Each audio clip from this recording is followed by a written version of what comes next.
Tratado elementar sobre ciência oculta.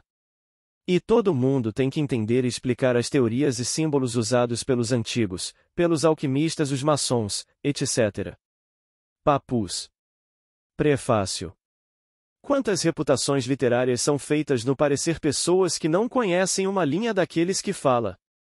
Um autor passa vários anos da sua vida a escrever para suportar um trabalho consciencioso, e, o primeiro a chegar pode, sem sequer ler 4 páginas dele, lançar um epíteto que consta muitas vezes repetida pela multidão. É dever de qualquer homem honesto para protestar contra tais métodos em nome da justiça e da lealdade. Nós fizemos o nosso esforços para expor as respectivas doutrinas de Fabre Olive e Saint-Yves de Alveidre, pelo menos que nós os compreendemos. Não temos nada a invocar perante a nossa leitores que apenas uma consideração é que teve a honestidade de ler na íntegra as obras dos autores de que estamos a falar e pedimos a todos aqueles que vai julgá-los imparcialmente para não acreditar em nós antes por fazer o mesmo. Fabre de Olive e Saint-Yves de Alveidre. Quando, depois de derrotar o dragão do preconceito, o pesquisador mergulha no árido estudo da ciência oculta, que decepções ele não encontra. Tal autor, que parecia conduzir ao tão desejado objetivo, de repente confunde-se com uma frase enigmática, tal outro encerra o seu segredo sob os símbolos misteriosos, a tal ponto que o leitor, desanimado, rejeita com raiva os livros empoeirados no canto desconhecido que provavelmente nunca mais deixarão. Feliz, porém, quem persevera. Diante da teimosia vitoriosa, os obstáculos desmoronam um a um, os textos se iluminam, as ideias se sucedem, e algum dia a pura luz dos princípios se mostra, inundando de felicidade a alma do ousado pesquisador. É então que ele quer colocar os velhos mestres esquecidos em seu lugar, é então que ele se apresenta aos contemporâneos, o portador desta verdade que deve mudar a face do mundo, mas ele desce do alto demais para ser compreendido. Louis Lucas encontra na alquimia, os princípios gerais por falta dos quais a nossa física, a nossa química, a nossa astronomia. Honra a vocês, grandes filósofos, estudiosos modestos, velhos alquimistas trancados na vala comum, que devem a colecionadores incansáveis. E a alguns bibliófilos piedosos. Honra a vós, eruditos investigadores, a quem a popularidade nunca acariciou com a sua asa deslumbrante, mas cujas obras são desperdiçadas por plagiadores de todos os países. Glorifico-me por ser um dos vossos discípulos mais fervorosos e dirijo-me a vós através da sepultura. Louis Lucas. New Medicine, p. 15. Louis Lucas morre de desespero.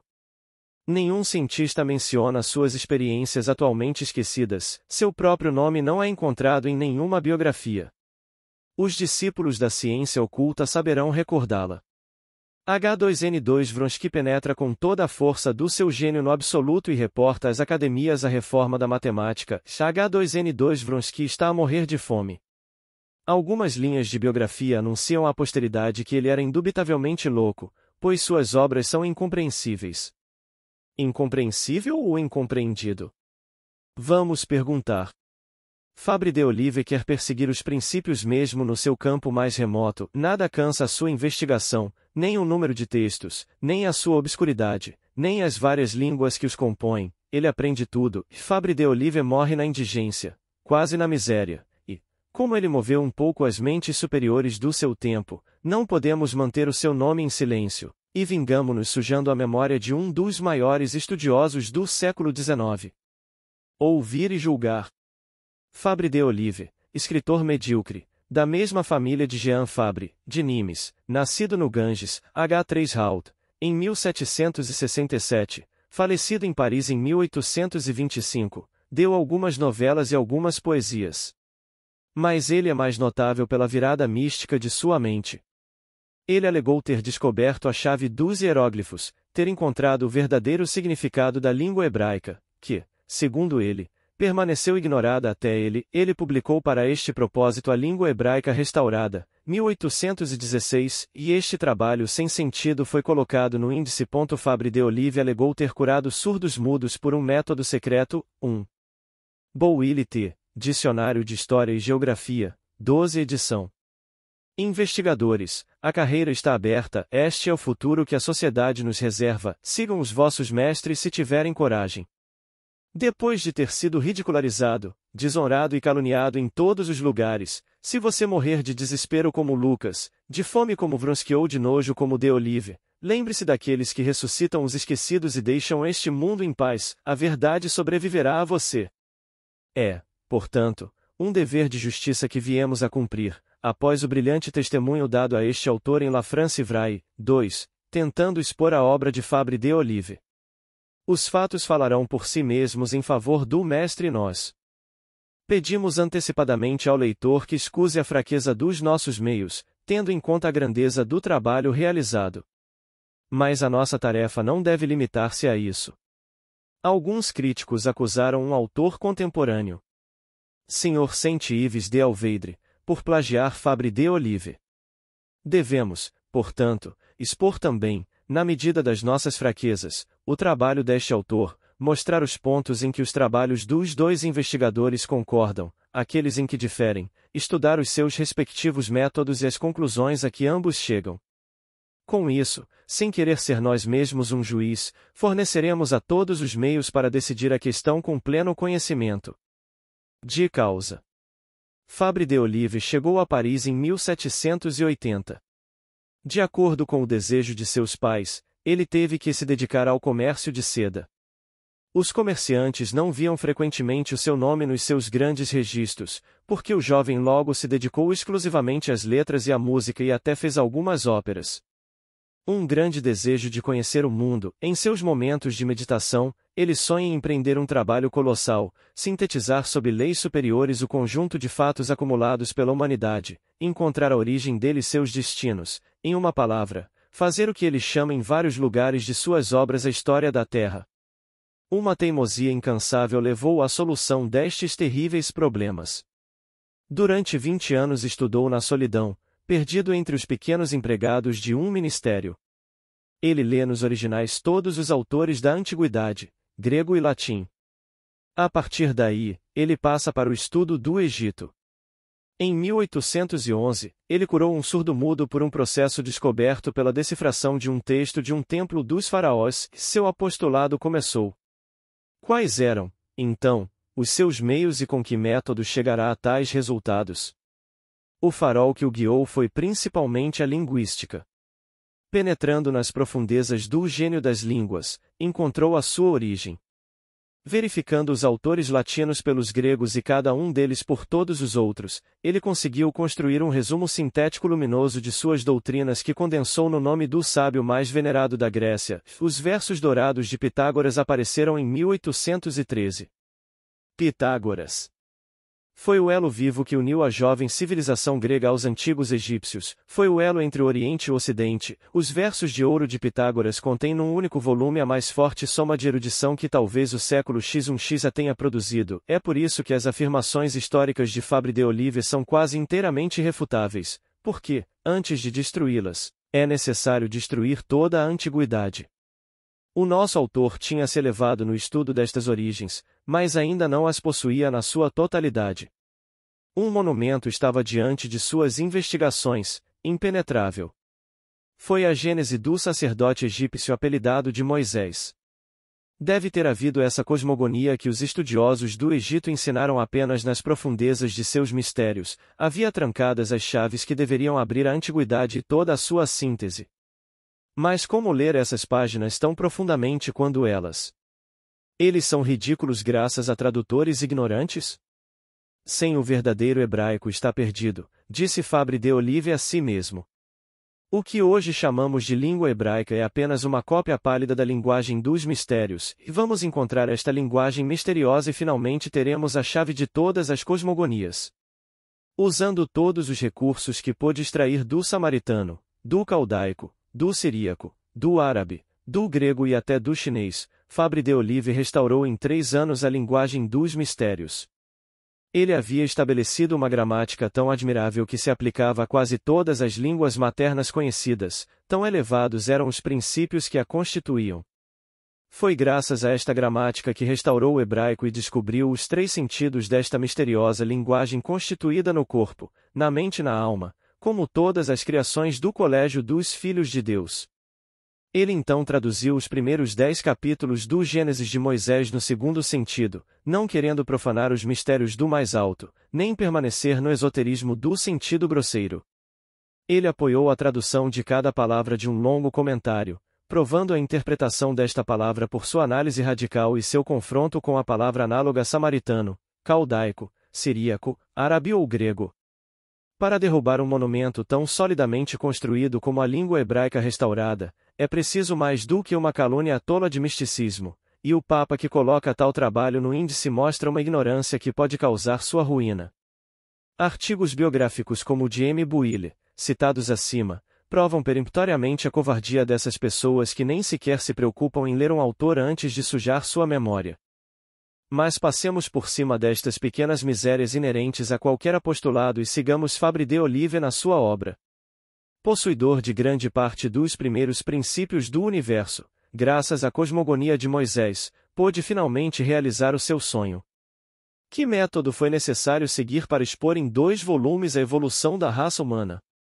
Todos os nossos historiadores modernos desconhecem que existem 2 métodos para escrever a história, e o único hoje conhecido, trata dos indivíduos e dos factos, considerados um a um, o outro, aplicado há muito tempo pelos antigos, trata apenas da evolução da lei moral, sem se preocupar com os indivíduos ou factos que não estejam na sua relação com esta lei.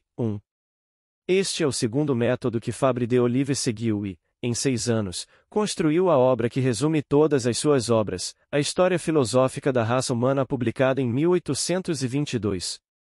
Em primeiro lugar, neste trabalho, ele apresenta a constituição intelectual do homem, 2, e mostra, na sequência, a ação dos ambientes e os fatos sobre a evolução de uma das raças humanas, a raça branca. Ele mostra as vicissitudes pelas quais esta raça está passando, dependendo se está sob a influência da providência, do destino ou da vontade humana, os 3 princípios principais que governam o universo. O que é notável neste estudo é o poder profético das leis que ele põe em prática. Este poder é exercido não só sobre o passado, mas também sobre o nosso presente. Voltaremos a este tema mais tarde. Seu trabalho realizado, Fabre de Olive estava prosseguindo um estudo sobre a cosmogonia de Moisés, 3, quando o trabalho de Lord Byron, Caim, caiu em suas mãos. Não demorou muito para reconhecer, sob as admiráveis belezas da forma, a infernal perversidade da substância. O Caim de Lord Byron apareceu-lhe como uma encarnação de Naás, do espírito de egoísmo e orgulho, chamado pelos cristãos de Satanás. Toda a sua ciência se levantou contra essas falsas doutrinas, e o comentário que ele fez para refutar este trabalho é um dos mais belos livros de moralidade científica que pudemos ler. Em uma carta prefácio ao poeta inglês, Fabre de Olive dá um resumo tão claro quanto cheio de erudição da história da Bíblia. É também em Caim que Fabre de Olive lança uma nova luz sobre a cosmogonia de Moisés, definindo Naxas, Adão, Eva, Caim, Abel nas suas relações esotéricas. Estas são as obras importantes de Fabre de Olive, os versos dourados de Pitágoras, 1813, a língua hebraica restaurada, 1816. A História Filosófica da Raça Humana, 1822, Caim, 1823. Conhecemos agora os livros em que Fabre de Olive expõe as suas doutrinas, é possível resumi-las? Tentaremos fazê-lo da melhor maneira possível, mas advertimos o leitor de que nenhum resumo, por mais bem apresentado que possa parecer, substitui o original. As pessoas que aprendem as opiniões dos autores em resumos biográficos estão condenadas a nunca compreender realmente um sistema filosófico. Tendo lido tanto as obras de Saint-Yves de Alveidre como as de Fabre de Olive, estaríamos talvez expostos a estabelecer já uma comparação entre os diferentes sistemas destes 2 autores alimentados por fontes comuns. Portanto, substituiremos nossa apresentação por citações de uma crítica muito bem feita, publicada em 1825 sobre a história filosófica da raça humana. Dividiremos este resumo em 3 partes: 19 Teoria cosmogônica de Fabre de Olive, 20 Teorias históricas e conclusões sociais, 30 Teorias morais. 1. Teoria cosmogônica. A cosmogonia de Fabre de Olive deriva inteiramente da cosmogonia de Moisés. Mas você tem que ter lido a sua tradução do Sefer Bereshit para entender o quanto a ideia esotérica dos egípcios sobre a criação difere do Naivet 9 que os tradutores esotéricos fazem Moisés dizer. Para estar convencido disso, basta ler as duas traduções comparativamente. A primeira palavra constitui uma pedra de toque infalível. Qualquer tradução de Gênesis que começa com no início é esotérica e, portanto, falsa. O verdadeiro começo é e em princípio. Assim, todas as coisas são criadas em princípio, em pensamento antes de existir em ato. Da criação ao princípio das coisas. Passe para isso em astral e daí em material. É fácil compreender como toda a Gênese é iluminada por estas luzes. Nomes próprios não designam indivíduos, mas princípios. Vejamos a aplicação desta teoria cosmogônica ao homem. Cito o excelente resumo que o Sr. Boisque fez das concepções de Fabre de Olive. O homem, o reino nominal, Adão, criado por Deus à sua imagem, para ser uma das três grandes potências que governam o universo, foi constituído em princípio. Ele estava se desenvolvendo pacificamente em um recinto protetor, mas quando ele alcançou parte de sua força, o fogo interno, necessário para o crescimento de qualquer criação, tornou-se nele uma paixão cega e ardente. Em seu delírio ele queria aproveitar o poder externo, tornar-se criador igual àquele a quem ele devia existência. No momento em que tudo se materializou à sua volta, e este ser teria sido eternamente infeliz, se Deus, que previra a sua desobediência, não lhe tivesse dado os meios para alcançar o crescimento infinito que lhe estava destinado pela sua origem, e para se redimir ao mesmo tempo pela culpa que tinha cometido. Precipitado de sua glória, o homem foi condenado a elaborar toda a natureza, entrando em uma luta com o destino que ele havia feito para si mesmo, e aquele que ele iria fazer para si mesmo, e teve como apoio em sua imensa obra apenas a ajuda da providência divina, que ele poderia reconhecer ou ignorar. Ele apareceu na Terra em uma natureza trina ou quaternária, de acordo com a maneira de considerá-la, e dotado em princípio com todas as forças, com todas as faculdades com as quais ele pode ser dotado mais tarde, mas não possuindo em ato nenhuma dessas coisas. As primeiras raças que surgiram eram fracas e de vontade fraca, e se desenvolveram por necessidade, à medida que vemos as crianças crescerem e se tornarem mais fortes pela idade e pelo exercício. Três raças surgem, simultaneamente, ou uma após a outra, em lugares diferentes. A raça vermelha originou-se na Atlântida, a raça negra apareceu na África e a raça amarela originou-se na Ásia. Essas três raças gradualmente alcançaram a plenitude do conhecimento que o estado social pode adquirir e competiram pelo cetro do mundo. Mas a raça vermelha, estabelecida numa ilha muito considerável, acaba por oprimir as outras duas e tornar-se dona do universo.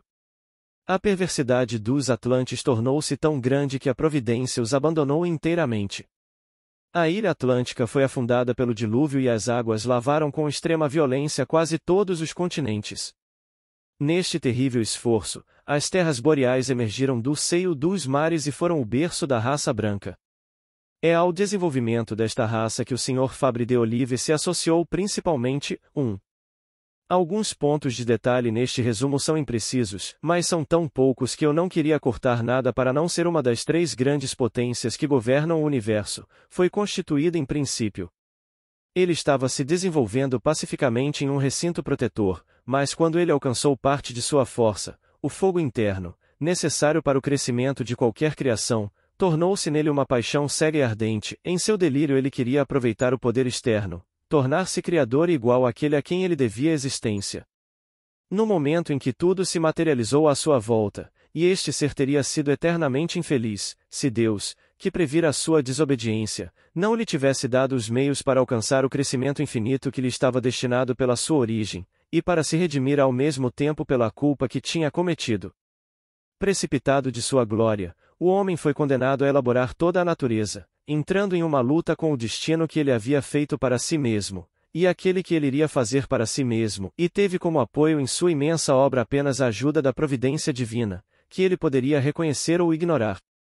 Ele apareceu na Terra em uma natureza trina ou quaternária, de acordo com a maneira de considerá-la, e dotado em princípio com todas as forças, com todas as faculdades com as quais ele pode ser dotado mais tarde, mas não possuindo em ato nenhuma dessas coisas. As primeiras raças que surgiram eram fracas e de vontade fraca, e se desenvolveram por necessidade, à medida que vemos as crianças crescerem e se tornarem mais fortes pela idade e pelo exercício. 3 raças surgem, simultaneamente, ou uma após a outra, em lugares diferentes. A raça vermelha originou-se na Atlântida, a raça negra apareceu na África e a raça amarela originou-se na Ásia. Essas 3 raças gradualmente alcançaram a plenitude do conhecimento que o estado social pode adquirir e competiram pelo cetro do mundo. Mas a raça vermelha, estabelecida numa ilha muito considerável, acaba por oprimir as outras 2 e tornar-se dona do universo. A perversidade dos Atlantes tornou-se tão grande que a providência os abandonou inteiramente. A ilha atlântica foi afundada pelo dilúvio e as águas lavaram com extrema violência quase todos os continentes. Neste terrível esforço, as terras boreais emergiram do seio dos mares e foram o berço da raça branca. É ao desenvolvimento desta raça que o Sr. Fabre de Olive se associou principalmente. 1. Alguns pontos de pormenor neste resumo são imprecisos, mas são tão poucos que não quis cortar nada para não. O que é muito claro. O final deste resumo mostra a transição pela qual Fabre de Olive passa da sua teoria cosmogônica para a sua teoria histórica.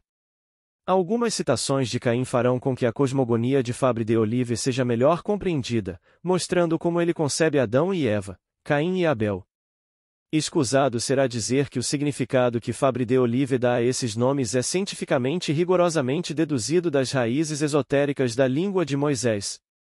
Adão é o que eu chamei de rei nominal, o que foi indevidamente chamado de raça humana, ele é o homem abstratamente concebido, e isto é, a massa geral de todos os homens que compuseram ou irão compor a humanidade, que desfrutaram ou irão desfrutar da vida humana, e esta massa assim concebida como um ser único, vive uma vida própria, universal, que é particularizada e refletida em indivíduos de ambos os sexos. Considerado neste último aspecto, Adão é homem e feminino. Quer Adão se conceba na sua essência universal ou particular, Eva é sempre a sua faculdade criadora, a sua força eficiente, a sua própria vontade, por meio da qual se manifesta externamente. No princípio da sua existência universal, Eva não se distingue da faculdade criadora universal da qual emana Adão. É somente no momento de sua distinção que Adão se torna um ser independente e livre, e que ele pode exercer externamente, de acordo com sua própria vontade, sua força eficiente e criativa. É sempre por Eva que Adão se modifica para o bem ou para o mal. Eva faz tudo nele e fora dele. Caim e Abel são as 2 forças primordiais da natureza elementar. Estes são os 2 primeiros seres cosmogônicos produzidos por Eva, depois que, por um certo movimento em direção à natureza elementar, ela perdeu o nome de Aissa, que designou a natureza intelectual de Adão, para tomar a de Eva, que agora expressa apenas a vida material deste ser universal. Foi nesta vida material que nasceram Caim e Abel, e que os seus princípios, que estavam no poder de existir, desde a origem das coisas, passaram a agir para produzir tudo o que deve constituir esta vida no futuro. Caim pode ser concebido como a ação da força de compressão e Abel como a da força expansiva. Estas 2 ações, segundo a forma em que tudo existe na natureza, proveniente da mesma fonte, são inimigas. Desde o momento do seu nascimento, agem incessantemente uns sobre os outros e procuram dominar-se mutuamente e reduzir-se à sua própria natureza. A ação compressiva, mais enérgica do que a ação expansiva, sempre a supera na origem e, esmagando-a, por assim dizer, compacta a substância universal sobre a qual atua e dá existência a formas materiais que não existiam antes. Na sua língua hebraica restaurada, Fabre de Olive traduz, segundo o mesmo sistema, os primeiros 10 capítulos do Gênesis. É a este livro notável que nos referimos, por falta de espaço, aos investigadores que desejam aprofundar esta teoria cosmogônica. 2. Teorias históricas. A história, tal como nos é apresentada por Fabre de Olive, pode ser dividida em 2 partes muito distintas. Um deles estende-se desde Napoleão até ao ponto em que iniciamos na faculdade o estudo dos tempos históricos, Egito, Grécia primitiva, Orfeu, Hesíodo, etc. O outro estende-se desde aquela época até a origem da raça branca. Mostra esta raça que emerge nas terras boreais no momento em que a raça negra é dona da terra, depois o encontro entre negros e brancos, as suas lutas, a civilização progressista dos brancos, a sua vitória sobre os negros que estão a expulsar da Europa e, finalmente, a conquista da Índia por Ram, druida ariano, que nos remete aos chamados tempos históricos.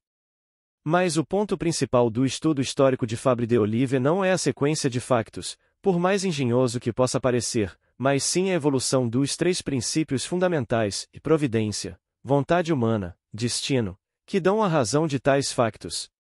O homem, criado livre para ser uma das grandes potências do universo, é precipitado do seu estado glorioso, antes de atingir o seu complemento. Ele é obrigado a dividir-se para reparar a sua culpa e elaborar a sua própria natureza. Colocado na terra, ele tem contra si o destino que ele fez para si mesmo e que ele vai fazer para si mesmo, e tem por ajuda, por apoio imediato nesta grande obra, apenas a providência divina. A partir daí, três princípios gerais de política continuam em contato. A providência, que, pela sua natureza celeste, tende sempre à unidade. Ela se torna na política o princípio das teocracias, dá todas as ideias religiosas e preside a fundação de todos os cultos. Não há nada intelectual que não venha dela, ela é a vida de tudo, seu objetivo é o império universal. O destino, que dá a forma e a consequência de todos os princípios postos em prática. Não há nada legítimo dele. Ele é o princípio das monarquias e o triunfo da necessidade. Finalmente, a vontade do homem, que possui um movimento de e progressão, sem ela nada seria aperfeiçoado. É o princípio das repúblicas, o triunfo da liberdade e a realização de tudo o que pode ser bom e mal. Assim, sempre que os povos são demasiado oprimidos pelo destino, ou demasiado corrompidos pela vontade do homem, ele deve reagir pela providência, para evitar a ruína total dos estados e a interrupção do trabalho do homem universal. 1. Veja agora a aplicação deste tipo de profecia pelo conhecimento dos princípios sociais, dos quais falei agora, no seguinte resumo.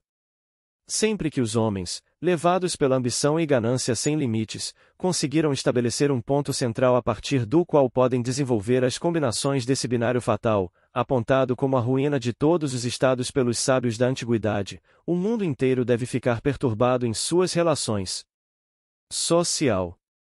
Esse binário consiste em reunir em uma capital as três aristocracias centrais, em bases totalmente falsas, cancelando todos os direitos públicos que poderiam servir de balanço para elas.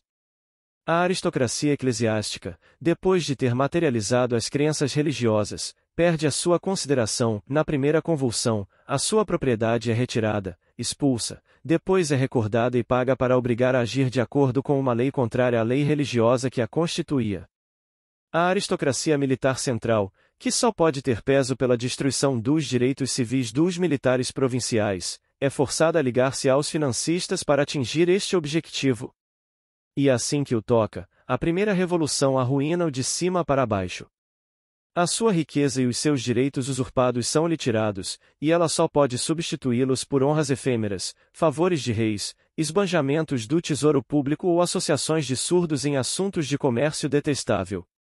A aristocracia especuladora danifica então o comércio natural, derruba todos os equilíbrios provinciais, destrói todos os laços dos povos, acumula riquezas, cria novos valores, metamorfoseia mesmo dentro da terra, semeia com incrível rapidez uma corrupção impossível de descrever e procura consumidores e vítimas até aos confins do universo. O que é para Fabre de Olive a conclusão social que é sair de toda esta teoria? É o estabelecimento de uma sociedade inteiramente baseada na religião, na teocracia e na criação de castas. Este é um ponto muito importante a observar. 3. Teorias morais. A cosmogonia deve ser de importância capital aqui, pois é através dela que Fabre de Olive chega à solução dos mais altos problemas morais em seu Caim. Antes de abordar a maneira pela qual ele concebe a origem do mal e remédio, vejamos a definição desta força sutil que será o da formação do homem universal. O seu nome Nachas caracteriza adequadamente aquele sentimento interior e profundo que liga o ser à sua própria existência individual e que o faz desejar ardentemente preservá-lo ou estendê-lo. Nachas é antes, se assim posso dizer, este egoísmo. radical que leva o ser a tornar-se o centro e a relacionar tudo com ele. Moisés diz que esse sentimento era a paixão motriz da animalidade elementar, a fonte secreta ou fermento que Deus havia dado à natureza. Nashajarim não seria um ser distinto, independente, como você pintou Lúcifer de acordo com o sistema que Manes havia emprestado dos caldeus e persas, mas um motivo central dado à matéria, uma fonte oculta, um fermento, agindo no fundo das coisas, que Deus teria colocado na natureza corpórea para elaborar os elementos. Esta é a força que empurrará Adão para invadir a ciência criativa de sua mente. Por que essa ciência está confundindo sua perda? Fabre de Olive responde com uma comparação, depois com um discurso de Adão a Caim. A vida e a ciência são igualmente boas, mas pedem que se unam de forma adequada e proporcional. Para o outro. Embora uma criança aproveite a vida desde o momento do seu nascimento, a sua vida ainda fraca, e por assim dizer no seu alvorecer, não tem vigor suficiente para resistir ao menor tremor do corpo e da alma, que suportará mais tarde. Se considerarmos esta criança do lado da comida, vemos que ela só precisa de leite leve, e que, se lhe demos outra coisa, se finguíssemos alimentá-la da mesma forma que um homem, inevitavelmente a mataríamos. O que acontece para o corpo, também acontece para a alma. Se ela experimenta os tremores de paixões fortes muito cedo, ela sucumbe a eles. A mente está no mesmo caso. A ciência, que é a sua partilha, deve ser lidada com cuidado. Querer que uma criança saiba na sua tenra juventude o que só deve saber quando é homem é perdê-la. O Deus eterno, meu filho, dera a vida e a ciência. O homem, mais a vida na flor da adolescência e a ciência apenas no germe. Ele queria que um se desenvolvesse com o outro e que eles alcançassem juntos o mais alto grau de plenitude e perfeição. O homem sabia que era assim e só poderia ser assim. Ele sabia que uma ciência primitiva iria expor sua vida e até mesmo poderia encantá-lo com ela. Quanto ao que é essa ausência de vida chamada morte, ele tinha apenas uma ideia confusa disso. Tudo o que ele concebeu foi que era um estado formidável. Um acontecimento desastroso do qual é inútil compreendê-lo, porque só pode olhar para si nos seus resultados, e que não o compreenderia no seu princípio porque ainda é apenas uma criança. Tendo colocado toda a ciência ao meu alcance, não pude resistir ao desejo de possuí-la. Impelido por uma paixão cega, e acreditando que estava a fugir do perigo com que estava ameaçado, agarrei o fruto que me foi oferecido. A minha audácia estava adiantada e o meu espírito, de facto, invadiu a ciência. Mas a previsão do Deus eterno é cumprida, minha vida muito fraca sucumbiu sob os pesos com os quais eu a sobrecarregara. Ela não podia mais acreditar, ela teve que recusar. Um declínio eterno é a mais horrível das ofertas. O Deus eterno poupou-me dignando-me a mudar o modo da minha vida. Então nasceste. Sem o acontecimento de que vos falei, não teríeis nascido, Eva não teria sido vossa mãe, vosso irmão não teria nascido, e toda a humanidade que deve nascer de vós não teria existido. Com essas premissas estabelecidas, Fabre de Olive pode abordar a exposição de suas ideias sobre a origem do mal e seus remédios. Assim, os males com que a humanidade infelizmente se encontra afligida são consequências de um acidente e não entraram, em princípio, no plano do Criador do mundo, como Lúcifer quer deixar claro que se exonera por tê-los trazido.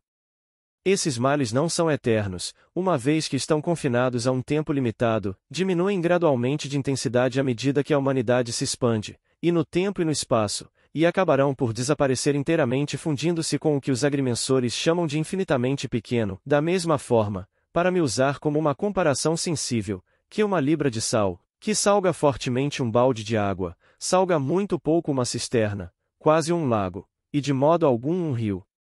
Espaço e tempo, portanto, são os remédios para o mal que Adão fez a si mesmo, rejeitando-se de volta da eternidade. Este mal teria sido eterno se Adão tivesse mantido a sua vida universal. Ele teve que se dividir no espaço, para se curar e se dividir infinitamente, por meio do tempo. É quando esta divisão é concluída que o tempo irá parar, e o espaço divisível desaparecendo, Adão voltará ao seu estado primitivo de unidade indivisível e imortal. Nascer e morrer são apenas a manifestação deste movimento misterioso, que leva da imensidão ao espaço e do espaço à imensidão, da eternidade ao tempo e do tempo à eternidade, de modo que o seu nascimento e morte não serão mais do que uma mudança de estado, uma passagem do estado de essência para o da natureza ou do estado de natureza para o da essência. O leitor pode ver, a partir desses poucos vislumbres, um dos maiores erros de Fabre de Olive: ele é quase exclusivamente um metafísico. Todas estas manifestações, por mais óbvias que sejam, navegam num ambiente que choca as mentes positivas do nosso tempo. O que essas histórias da queda do homem importam para nós? Eles nos dizem: por que discutir esse pecado original, a causa do mal? Devemos reconhecer com eles as deficiências das demonstrações exclusivamente metafísicas, mas devemos também compreender claramente que uma explicação, mesmo metafísica, é 1000 vezes preferível à invocação do incognoscível. O positivista questionado sobre as origens permanece coy e foge covarde, enquanto o metafísico aceita a luta.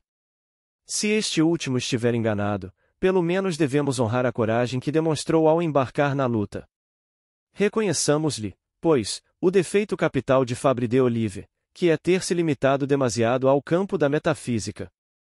Mas reconheçamos também o poder da sua erudição e a imensa ajuda que as suas obras podem proporcionar ao filósofo, ao gramático e ao historiador. Suas obras são escritas em um estilo fácil e clareza excessiva. Fabre de Olive nunca visa o efeito e força o óbvio a manifestar-se através da arte com a qual põe em jogo todos os recursos da sua colossal erudição. Poucos críticos cuidaram dele. Dificilmente podemos mencionar M. Boesque em 1825 e Saint-Yves de Alveidre, em sua verdadeira França hoje em dia. No entanto, o sistema sintético que ele descobriu exerceu uma influência real nas produções posteriores e podemos seguir seus traços através da humanidade de Pierre Leroux até a palingênese social de Ballanche. Este é Fabre de Olive, um grande estudioso, um filólogo maravilhoso, um homem de gênio verdadeiramente superior, mas infelizmente também um metafísico demasiado grande. Conhecemos agora o trabalho de Fabre de Olive pelo menos nas suas linhas gerais, vamos expor o de Saint-Yves de Alveidre. Desde a primeira leitura, este autor aparece como um diretor de uma originalidade muito marcante. Nada nebuloso em sua exposição, tanto muito afirmativo quanto muito alto. A história está lá como o campo experimental em que ele manobra. Estabelece uma lei, acompanha-a com definições muito claras e apresenta uma série de factos. À medida que avançamos nesta exposição, a conclusão sai de si mesma, vividamente, provando em todos os lugares a exatidão da lei social declarada. Cada um dos seus livros é um satélite cuja lei social, que ele chama de sinarquia, é o Sol, e todos os seus livros giram em torno de um deles, a missão dos judeus, que marca o ponto de partida e o ponto de chegada de todas as suas obras. O que se entende por esta palavra de sinarquia?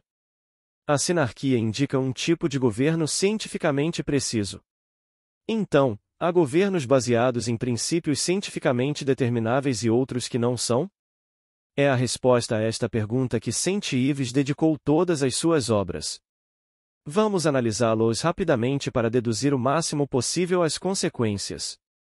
A missão dos soberanos, a missão dos trabalhadores, a missão dos judeus, a missão dos franceses, são a bagagem literária do nosso autor.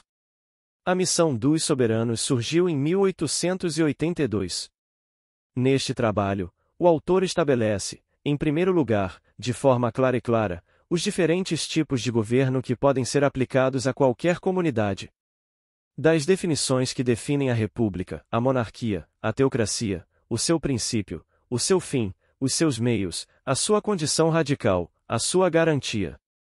Em estes pontos bem explicados, o autor faz algumas distinções essenciais para saber, por exemplo, a diferença entre religião e cultos, especialmente, entre autoridade e poder. A este respeito, ele confia justamente na família, mostrando que nela o pai X tem poder sobre seus filhos, a mãe e o grande pai a autoridade. É destas definições que deriva o direito social do qual deriva a história da Europa. A lei social surge primeiro na organização da Igreja primitiva, onde todos os membros do episcopado eram iguais, eleitos pelos fiéis, instituídos pelos seus colegas da mesma província, confirmados pelo metropolita. Ele logo mostra a violação desta lei da relação dos governados com os governantes, do clero e dos fiéis, pelo bispo de Roma, instrumentalista do pagão imperializado, que se apresenta como imperador do clero. Assim que este cesarismo reverberar através do papado nestas condições, a sinarquia judaico-cristã deixará de existir e a lei de patentes apenas orientará as ações dos soberanos da Europa, o Papa na liderança. A história do nosso continente mostra plenamente a aplicação fatal desta lei durante a missão dos dirigentes. Em resumo, neste livro, a história da Europa, gravitando em torno da história do papado, mostra, com provas de apoio, a necessidade de uma reforma social sintética. Voltaremos a este tópico. A Missão dos Trabalhadores é um breve parecer publicado em 1883 e desenvolvido desde então na França Real. Por conseguinte, apenas o mencionaremos.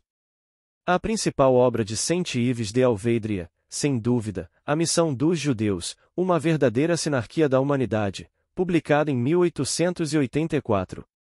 Dada a falta de espaço, não podemos sequer analisar superficialmente este enorme volume de quase 954 páginas. No entanto, vamos observar os pontos salientes. A missão dos judeus está dividida em 22 capítulos. Os 4 primeiros formam um conjunto especial que lida com os princípios gerais do universo e o conhecimento que todos os povos antigos tinham dele. Os últimos 18 traçam a história da humanidade através de mais de 8.600 anos, mostrando em todos os lugares que a lei social definiu a sinarquia é de fato um instrumento capaz de diagnosticar com certeza a resistência vital, mesmo de uma empresa. Saint-Yves mostra, provas em mãos, que o princípio do direito social é conhecido desde a antiguidade, desde a raça vermelha, e que foi transmitido nos santuários de tempos em tempos aos egípcios. A partir daí, Moisés escolheu um povo para transmitir a fórmula através dos séculos, e Jesus uma corrida para realizá-la. Daí o nome direito social judaico-cristão.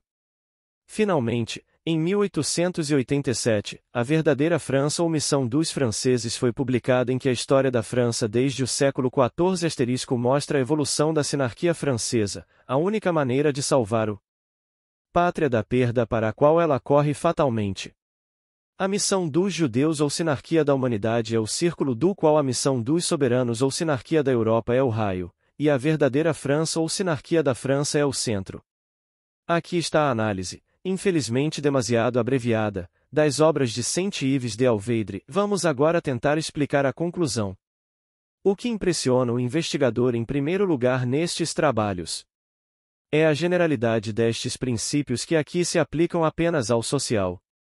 Podemos afirmar, sem medo de nos contradizermos, que Saint-Yves de Alveidre encontrou a fisiologia da humanidade, muito mais do que determinou a lei da relação dos vários grupos da humanidade entre si.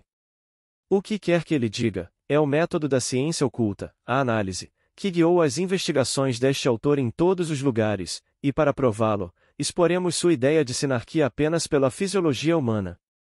Tendo levado particularmente a nossa investigação a este ponto, será ainda mais fácil para nós expô-la ao leitor.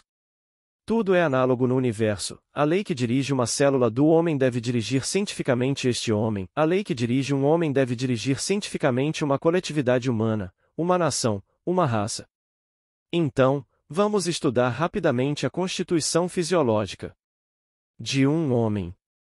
Não há necessidade de entrar em grandes pormenores para este efeito e as nossas deduções serão tanto mais verdadeiras como serão baseadas em dados mais geralmente aceites. O homem come, o homem vive, o homem pensa. Come e alimenta-se graças ao estômago, vive graças ao coração, pensa graças ao cérebro. 1. Seus órgãos digestivos são responsáveis por dirigir a economia da máquina, substituindo-os por alimentos e reservando ocasionalmente os excedentes. Seus órgãos circulatórios são responsáveis por transportar em todos os lugares a força necessária para o funcionamento da máquina, assim como os órgãos digestivos fornecem o material. O que faz a força é um poder em os órgãos circulatórios, portanto, exercem poder na máquina humana. Finalmente, os órgãos nervosos do homem dirigem tudo isso. Através do grande inconsciente simpático passam os órgãos digestivos e circulatórios, através do sistema nervoso consciente, os órgãos locomotores. Os órgãos nervosos representam a autoridade. Economia, poder, autoridade, e este é o resumo das três funções contidas no homem fisiológico. Qual é a relação entre estes três princípios? E enquanto a barriga receber a comida necessária, a economia funciona bem. Se o cérebro, deliberadamente falando, quer restringir a comida, o estômago grita: estou com fome, ordene aos membros que me deem a comida necessária. Asterisco: se o cérebro resiste, o estômago causa a ruína de todo o organismo e do próprio cérebro, o homem morre de fome. Enquanto os pulmões respiram confortavelmente, um sangue revigorante, isto é, poderoso, circula no corpo. Se o cérebro se recusa a fazer os pulmões funcionarem ou os leva a um ambiente insalubre, eles alertam o cérebro para a sua necessidade de ansiedade, que pode traduzir-se em e dar-nos ar limpo, se quiser que façamos a máquina funcionar. Se o cérebro já não tem autoridade suficiente para o fazer, as pernas já não lhe obedecem, tornam-se demasiado fracas, tudo desmorona e o homem morre sufocado. Poderíamos levar este estudo mais longe, mas pensamos que basta mostrar ao leitor o jogo das três grandes potências, economia, poder, autoridade, no organismo humano. Agora vamos encontrar essas grandes divisões na sociedade. Reunir num único grupo toda a riqueza de um país com todos os seus meios de ação, agricultura, comércio, indústria, tereis a barriga deste país, constituindo a fonte da sua economia. Reunir em um grupo todo o exército, todos os magistrados de um país, você terá o peito deste país, constituindo a fonte de seu poder. Reúne em um único grupo todos os professores, todos os estudiosos, todos os membros de todos os cultos, todos os escritores de um país, você terá o cérebro deste país, constituindo a fonte de sua autoridade. Agora você quer descobrir a relação científica desses grupos entre si, digamos. Barriga igual economia igual economia. Peito igual poder igual frio. Chefe igual autoridade igual professor. E estabelecer relações fisiológicas. O que acontecerá se, num Estado, a autoridade se recusar a satisfazer as justas reivindicações dos governados? Estabeleça isso analogamente e diga. Mas o que acontecerá se em um organismo o cérebro recusar satisfação às justas reivindicações do estômago? Dar a resposta é fácil de prever. O estômago fará com que o cérebro sofra e, eventualmente, o homem morrerá. Os governados farão sofrer os governantes, e eventualmente, a nação perecerá. A lei é fatal. Assim, na fisiologia do social como na do homem individual, existe uma dupla corrente. Um asterisco corrente dos governantes para os governados, análoga à corrente do sistema nervoso ganglionar para os órgãos viscerais. 2 graus CRE operacional atual dos governados aos governantes, análoga à corrente de funções viscerais. Funções nervosas. Os poderes pedagógico, jurídico e econômico constituem a segunda corrente. O primeiro é formado pelos poderes legislativo, judicial e executivo. Estes são os dois polos, os dois planaltos do equilíbrio sinárquico. Escolhemos esta forma de expor o sistema de M. Saint-Yves de Alveidre para que todos se sintam melhor no seu caráter dominante, uma analogia sempre rigorosamente observada com as manifestações da vida na natureza. Esta é e será sempre a marca de uma criação relacionada com o verdadeiro esoterismo. Qualquer sistema social que não siga analogamente as evoluções naturais é um sonho e nada mais. Podemos ver que, em suma, a descoberta atualizada nas missões é da lei do ensino governado, legal, econômico, porque as leis que regem o legislativo, o judiciário, o executivo são conhecidas há muito tempo, transmitidas pelo mundo pagão. Determinar cientificamente a existência e a lei da vida orgânica de um povo, determinar igualmente a vida de relacionamento de pessoas para pessoas e de raça para raça, e estes são os problemas estudados nas obras de Saint-Yves de Alveidre. Em todos os lugares, a vida deve seguir leis análogas, portanto, para falar apenas de passagem da vida da relação dos povos europeus entre si, não é preciso ser um grande clérigo para ver sua organização antinatural. Representa, de facto, indivíduos que actuam entre si como fazem as grandes potências. Quanto tempo ficariam sem ir a Masas? A lei que regula hoje as relações entre pessoas é a dos ladrões, sempre armados, sempre prontos a aliar-se para cair sobre os mais fracos e partilhar a sua fortuna. Que exemplo para os cidadãos! É por isso que o esoterismo pode falar cientificamente a todas as pessoas e dizer-lhes: mudem seus reis, mudem seus governos, vocês não farão nada além de agravar seus males. Estes não provêm da forma de governo, mas da lei que o constitui. Aplique a lei da natureza e o futuro abrirá radicux para você e seus filhos. Acabo de explicar, da melhor forma possível, o sistema social defendido pelo senhor deputado Saint-Yves de Alveidre. Com que meios tomou conhecimento deste direito social este autor? É isso que vamos tentar descobrir. O estudo aprofundado de Fabre de Olive, 1. Os esforços que dedicou a verificar todas as fontes deste autor nos originais levarão-no fatalmente a esta conclusão, que existia, numa época muito distante da nossa, um império universal na Terra. Continuando o estudo deste império universal, procurou saber qual era a sua constituição e funcionamento. Foi lá que descobriu a existência da lei social trinitária. Enquanto procurava o tempo e a causa de sua queda, ele foi levado a observar a lei exclusivamente política que chamou de Lei de Nemrod, completamente oposta à anterior. Finalmente, após a transmissão da lei social trinitária de santuário em santuário da Índia, há 86 séculos, até Jesus, ele foi levado a notar a existência de uma cadeia ininterrupta que ele encontrou além disso mencionada no 11º capítulo da Cosmogonia de Moisés, traduzido esotericamente. Esta cadeia passou dos santuários hindus para os egípcios com Abraão como uma cadeia, e dos egípcios para o povo judeu com Moisés. Jesus marca a passagem do movimento das transmissões aos povos cristãos, daí o nome de direito judaico-social cristão dado por Saint-Yves à lei trinitária do Império Universal. Como podemos ver, foi combinando harmoniosamente o paganismo com o judaísmo e este último com o cristianismo que ele tirou do contato dos dois polos opostos a síntese social. Resta, nos voltar a algumas das nossas afirmações para as provar. Dissemos que Saint-Yves tinha verificado as fontes de Fabre de Olive nos originais. Acrescentaremos que basta passar pelo capítulo 4 da missão dos judeus, bem como muitos pontos deste trabalho, para ter certeza da verdade desta afirmação. É inútil mostrar longamente a vantagem que um autor obtém do estudo dos mestres nas suas obras e não nas dos seus discípulos. A história da filosofia como um todo está lá para dizê-lo. É, portanto, graças a este trabalho sobre os originais que Saint-Yves conseguiu descobrir a aliança dos dois opostos que Fabre de Olive não tentou tratar. Dissemos também que foi traduzindo o capítulo X1 da Cosmogonia de Moisés que Saint-Yves encontrou a relação desta transmissão secular da lei social. Esta tradução de um capítulo que Fabre de Olive não fez. Também mostra o conhecimento pessoal em linguística do autor da missão dos judeus. Alguns dos métodos que ele usa, entre outros, o de ler as palavras hebraicas da esquerda para a direita, também são pessoais para ele. Finalmente, quando citarmos a aplicação da lei social à história de França, teremos completado os principais pontos pelos quais o nosso autor afirma a sua independência de Fabre de Olive.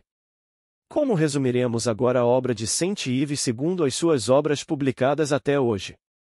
Em nossa opinião, Saint-Yves de Alveidre fez pelo social o que Louis Lucas fez pela química e pela física, Vronsky pela matemática, Fabre de Olive pela linguística e pela cosmogonia. Prometemos não tirar conclusões nós próprios. Portanto, agora deixamos o leitor livre para julgar como quiser com base no estudo que acaba de concluir. Fizemos todos os esforços para tornar os respectivos métodos dos dois autores o mais claros possível, no entanto, aconselhamos o leitor sério julgar definitivamente somente depois de ter verificado nossas afirmações nos originais. Que o pesquisador compreenda com isso a elevação intelectual que pode ser alcançada por aqueles que, conquistadores de desânimos e preconceitos, abordam com coragem o estudo da ciência oculta. Papus, MST